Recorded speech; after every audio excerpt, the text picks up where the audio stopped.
行政長官崔世安今日接種咗預防甲型 H1N1 流感疫苗，佢呼籲廣大市民齊心協力，做好預防甲型 H1N1 流感工作。身兼流感應變協調中心主席嘅行政長官崔世安強調，接種甲型 H1N1 流感疫苗係最有效預防甲型流感嘅方法之一。佢呼籲全澳居民接種，保護自己同埋屋企人。與此同時，居民應該按照衛生指引，注意個人衛生同埋做好預防措施。衛生局嘅工作人員亦都為行政長官辦公室嘅員工接種咗預防甲型 H1N1 流感疫苗。為咗有效應對預計會提早到嚟嘅流感高峰期，特區政府由1月1號開始，為全澳居民接種預防甲型 H1N1 流感疫苗，持澳門居民身份證嘅人士免費。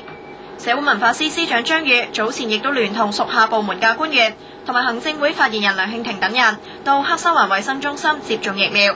當局話，包括衛生局局長李展潤同埋社工局局長葉炳權在內嘅部分官員亦都已經接種咗疫苗。